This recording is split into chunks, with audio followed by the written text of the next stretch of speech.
બિલકુલ ભાવિક આજ વહેલી સવારથી જ આપણે એ તમામ જે ચૂંટણીનું મતદાન થયું તાલુકા પંચાયત હોય, જિલ્લા પંચાયત હોય કે પછી મહાનગરપાલિકા હોય, એ તમામના આંકડાઓ છે તે સામે આવી રહ્યા છે। એક બાદ એક બેઠકોનું એનાલિસિસ કરી રહ્યા છે, એક્ઝિટ પોલ કરી રહ્યા છે। ત્યારે વડોદરાની વાત કરીએ તો વડોદરાના જે મહાનગરપાલિકાના 19 વોર્ડના 76 ઉમેદવારો છે તે મેદાને ઉતર્યા હતા। એટલે કે 76 બેઠક માટે ભારતીય જનતા પાર્ટી, કોંગ્રેસ અને આમ આદમી પાર્ટી ઉમેદવારો મેદાને ઉતાર્યા હતા।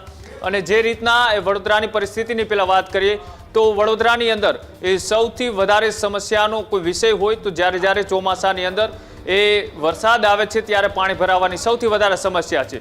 ત્યાં સૌથી વધારે એ જે નદીના પટનો વિસ્તાર હતો ત્યાં ગેરકાયદેસર બાંધકામ કરવામાં આવ્યું, ત્યાં ટીપીઓ પાડી અને બિલ્ડરોને જમીનો આપી દેવામાં આવી।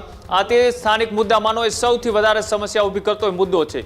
જ્યારે વિશ્વામિત્રી નદીની અંદર પૂર આવે છે ત્યારે મગર જેવા જનાવરો છે તે લોકોના ઘર સુધી પહોંચી જાય છે। એ સમસ્યા એ વારંવાર જ્યારે ચોમાસું આવે ત્યારે જોવા મળે છે અને આ તમામ સમસ્યાઓ નિવારવા માટે તંત્ર ક્યાંક ને ક્યાંક નિષ્ફળ સાબિત થયું છે અને એનો રોષ આ વખતે સીધો જે મતદાન તરફ જોવા મળ્યો છે। જોકે વડોદરાની અંદર એ મતદાન ધીરું જોવા મળ્યું હતું। ગઈ વખતની સરખામણી આ વખતનું મતદાન એ સરેરાશ આસપાસ રહ્યું હતું। કોઈ મોટા ફેરફાર જોવા નહોતા મળ્યા। રાજકીય પાર્ટીઓએ પણ ત્યાં તડામાર તૈયારીઓ કરી હતી, પ્રચાર પ્રસાર તેજ કર્યા હતા।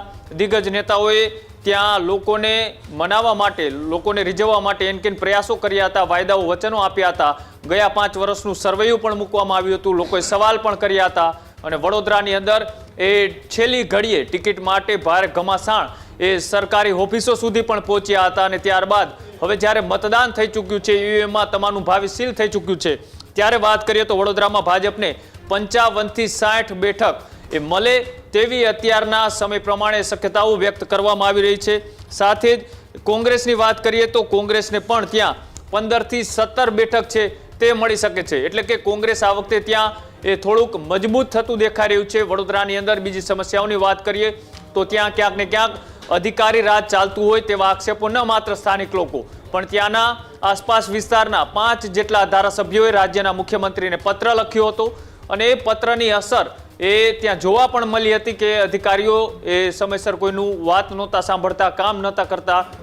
જે સ્થાનિક લોકોએ વારંવાર ફરિયાદ કરતા હતા એ તમામ વસ્તુઓ ચૂંટણીની અંદર ઇફેક્ટિવ જોવા મળી છે। અને સાથે સાથે વાત કરીએ એ આ વખતે જે એસઆઈઆરની કામગીરી કરવામાં આવી છે ઇલેક્શન કમિશન દ્વારા, એ આખા ભારતની અંદર કરવામાં આવી હતી। આ જ પ્રકારની તમામ અપડેટ જોવા માટે ન્યૂઝરૂમ ગુજરાતને લાઇક, શેર અને સબસ્ક્રાઇબ કરવાનું ભૂલતા નહીં।